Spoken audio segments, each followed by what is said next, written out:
जय हिंद मेरे प्यारे साथियों, मैं विक्रम कुमार। आज की इस वीडियो में हम लोग जानने वाले हैं चिपको आंदोलन, यानी कि चिपको आंदोलन कब, कैसे और क्यों हुआ, इस सब की जानकारी हम इस वीडियो में जानने वाले हैं। अगर वीडियो पसंद है तो वीडियो को लाइक कीजिएगा और चैनल पर पहली बार तो चैनल को सब्सक्राइब कीजिएगा।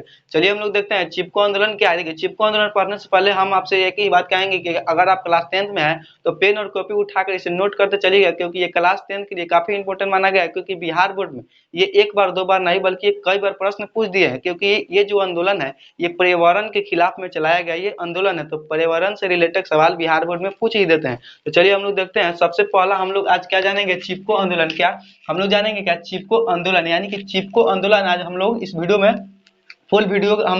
फुल जानकारी हम लोग जानेंगे। देखिए, चिपको आंदोलन क्या है। चिपको आंदोलन की शुरुआत हम लोग सबसे पहले जानेंगे कि चिपको आंदोलन की है जो शुरुआत कहाँ हुआ था, क्यों हुआ, कैसे हुआ, सबकी जानकारी जानेंगे। देखिए, चिपको आंदोलन का सबसे पहले जानेंगे शुरुआत, यानी कि चिपको आंदोलन जो है 1973 में हुआ था। इसे पेन और कॉपी उठाकर लिख दीजिए, क्योंकि बिहार बोर्ड में ये ऑब्जेक्टिव में कई बार पूछ दिया है कि चिपको आंदोलन की शुरुआत कब हुआ था। यानी कि चिपको आंदोलन की शुरुआत हम लोग क्या कहेंगे, 1973। क्या होगी, चिपको आंदोलन की शुरुआत 1973 में हुआ था। सर ये कहाँ हुआ था। देखिए, ये चिपको आंदोलन जो हुआ था ये उत्तराखंड, क्या हुआ था, उत्तराखंड के क्या हुआ, उत्तराखंड के चमोली जिला, यानी कि हम लोग जिला में अब पहुंचे। क्या है कि उत्तराखंड, क्या है कि उत्तराखंड के चमोली जिला के रेनी नामक गांव में हुआ था। यानी कि रेनी नामक गांव में हुआ था। देखिए, सबसे पहले 1973 में चिपको आंदोलन हुआ। कहाँ हुआ, तो उत्तराखंड के चमोली जिला में हुआ। देखिए, चमोली जिला में कहाँ हुआ, तो रेनी नामक गांव में ये क्या हुआ कि ये आंदोलन जो है शुरुआत। इसका नेतृत्वकर्ता जो था, यानी कि देखिए नेतृत्वकर्ता, यानी कि इस आंदोलन का देख रेख, किस आंदोलन का, चिपको आंदोलन का जो देख रेख, यानी कि इसका नेतृत्वकर्ता जो था, मेन लीडर जो था, ये कौन था,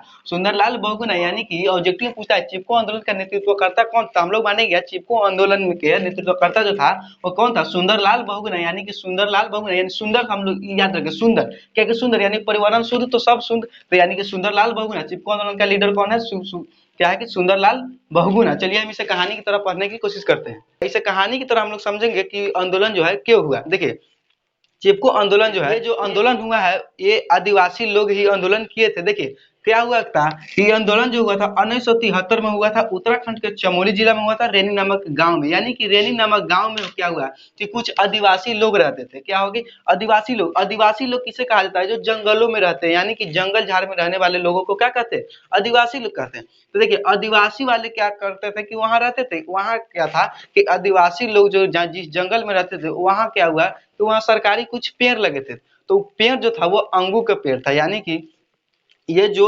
आदिवासी लोग जहाँ रहते थे वहां क्या हुआ कि पेड़ जो था सरकारी था, और जो पेड़ था तो क्या हुआ कि वो अंगू का पेड़ जो था वो सरकारी पेड़ था। और क्या हुआ कि एक दिन क्या हुआ कि वो पेड़ एकाएक क्या हुआ कि मौसम के हिसाब से क्या हुआ कि वो सूखने लगा। जब ये पेड़ जब सूखने लगा तो क्या हुआ कि वहां के आदिवासी लोग जो रहते थे, कहाँ के आदिवासी लोग, चमोली जिला यानी कि रेनी नामक गांव के जो आदिवासी लोग जो रहते थे, वो क्या बोले कि चलिए हम लोग क्या करते हैं कि ये पेड़ क्या करते हैं, चलिए हम लोग सरकार से आदेश लेकर इस पेड़ को हम लोग काट देते हैं और इसके जगह पर हम एक नए पेड़ लगा देते हैं। आदिवासी वालों ने क्या किया, एक झुंड बनाया और इस सरकार के पास ये क्या हुआ, ये बातें लेकर पहुंच गया। जब सरकार के पास पहुंचे और ये बातों को उन्होंने अपने विचारों को क्या किया कि उजागर किया कि क्या वो अंगू का पेड़ जो है वो हमें दे दे, क्योंकि हम उसे अपनी वस्तुओं को जो सामान है, जैसे खिलौना वाला ना, जैसे वस्तु हम अपने उपयोगी सामान को बनाकर हम मार्केट में बेच दे और उससे कुछ पैसे मिले तो हम अपना क्या करें, घर बार चलाएं। यानी कि आदिवासी लोग जो है वो सिर्फ फल ही खाकर थोड़े रहते, उसको जरूरत के सामान भी मार्केट से चाहिए। तो वह क्या हुआ कि वो बोला कि ये पेड़ से क्या हुआ कि हम इस जंगल में जितने भी पेड़ सूखे हम उसको हम काट लेंगे और उसके बदले में हम एक नए पेड़ लगा देंगे। ये सरकार की ये बातों सरकार को जाके बोली गई, तो सरकार जो थी इस बात पर ध्यान नहीं दी। यानी कि सरकार आदिवासी वालों को बातों को ध्यान नहीं दिया। और क्या हुआ कि जब सरकार को इस बात को भनक लगी कि हमारे जंगल में जो है कुछ अंगूर के पेड़ सूख गए, तो वो अधिक मुनाफा कमाने के चक्कर में क्या हुआ कि वो जो है ठेकेदारों के हाथ भेज दिया। यानी कि जब ठेकेदारों के हाथ जब वो अंगूर का पेड़ बेचा गया तो कुछ पैसे मिले, क्योंकि ठेकेदार यूं ही नहीं ले जाएगा। तो ठेकेदार से क्या हुआ कि उस अंगूर के पेड़ के बदले उसे पैसा दे दिए। यहाँ तक सब ठीक था। तो क्या हुआ, देखिए आंदोलन कहाँ से हुआ। देखिए, क्या हुआ कि 1973 उस वक्त ईस्वी चल रही थी, जब ठेकेदार जो था वो पेड़ काटने आया।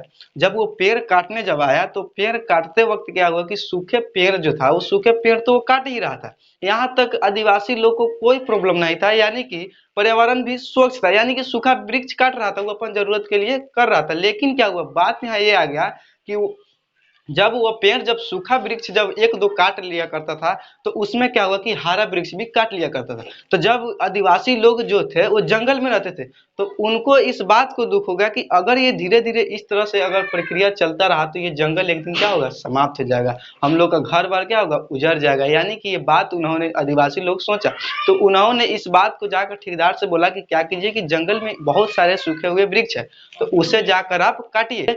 हम लोग आदिवासी वाले लोग हैं, हम लोग जंगल में ही रहते हैं, यानी कि सूखा वृक्ष और भी इस जंगल में बहुत सारे हैं, जाइए और उसको आप काटिए, हरा हरा वृक्ष जो है उसे रहने दीजिए। लेकिन ठेकेदार जो था वो आदिवासी लोगों के बातों पर ध्यान नहीं दिया और वो अपने काम को एक दो दिन ऐसे करते करते क्या हुआ कि इस प्रकार से वो रोजाना इस काम को करता रहा। यानी कि क्या हुआ, एक दो सूखा वृक्ष काट रहा था और हरा वृक्ष भी वहां संगे संगे काट कर ले जाता था। जब इस बात को जब ठेकेदार को बोला गया तो ये ठेकेदार नहीं सुना, तो क्या हुआ कि वहां के आदिवासी लोग क्या हुआ कि एक झुंड बनाया और बोला कि चलिए अगला दिन जब ठेकेदार काटने आएंगे तो हम लोग पेड़ काटने ही नहीं देंगे। क्या हुआ कि सारे वहां के महिला पुरुष यानी कि बच्चे बूढ़े जो भी थे वो सब एक झुंड बनाए और बोले कि कल अगर ठेकेदार आएंगे तो हम उसे पेड़ काटने नहीं देंगे। सबको एक झुंड बनाया और जब अगले दिन ठेकेदार आया तो जब ठेकेदार आया तो क्या हुआ कि वहां के जो सारे लोग थे वो मना किया ठेकेदार को, जो आप पेड़ नहीं काट सकते हैं, यानी कि ये पेड़ जो है हमारे पूर्वज लगाए हैं, हम लोग यहाँ पे रहते हैं और हम लोग ही इसे काटेंगे। ठेकेदार बोला देखिए ये सरकार हम लोग के हाथ से क्या हुआ कि बेच दिया, तो ये पेड़ अब हमारा हो गया। तो बोला कि चल देखिए आप सूखा वृक्ष काटिए, हरा वृक्ष को क्या कीजिए छोड़िए, यानी इस तरह से क्या होगा कि पर्यावरण भी हमारा स्वच्छ रहेगा और आपका भी जरूरत हो जाएगा और हम लोग का भी जरूरत पूरा हो जाएगा। लेकिन ठेकेदार जो था उसकी बातों मान लिया और फिर अपने काम में लग गया। फिर क्या हुआ कि इसी प्रकार फिर क्या हुआ कि सूखे वृक्ष के साथ साथ फिर वो हरा वृक्ष काटने लगा। ये बात से तंग आकर क्या हुआ कि वहां के आदिवासी लोग जो थे वो सारे लोग एक झुंड बनाए और पेड़ के साथ क्या हुआ कि चिपक गए और बोले कि देखिए अगर आपको पेड़ ही काटना है तो सबसे पहले हमें काटना होगा, उसके बाद क्या करना होगा, आपको पेड़ काटना होगा। यानी कि सारे लोग क्या हुआ कि एक एक पेड़ से क्या हुआ कि चिपक गए। यानी कि जब जो उसके ठेकेदार का जो लेबर होता था वो जाते थे जब पेड़ को काटने तो क्या होता था कि वहां जो कोई भी पुरुष रहता वो उसको चिपक जाता, महिला पुरुष यानी सब क्या हुआ कि पेड़ से चिपक कर और जो आंदोलन किया उसे क्या कहते हैं, चिपको आंदोलन के नाम से। देखिए चिपको आंदोलन में ये मतलब चिपक के आंदोलन किया, याद रखिएगा। चिपको आंदोलन जब पूछेगा था, हाँ आदिवासी लोग जो थे वो जंगल में रहते थे और जंगल में रहते थे तो जंगल जब पेड़ कटाई हुआ तो वहां के जो आदिवासी लोग थे मना किया और वो पेड़ से चिपक कर क्या हुए कि आंदोलन किया, उसे चिपको आंदोलन कहते हैं। आशा करता हूँ ये वीडियो आपको काफी पसंद आया, तो वीडियो पसंद है तो वीडियो को लाइक कीजिएगा और चैनल पहली बार चैनल को सब्सक्राइब कीजिएगा। मिलते हैं अगला वीडियो में, तब तक के लिए जय हिंद जय भारत।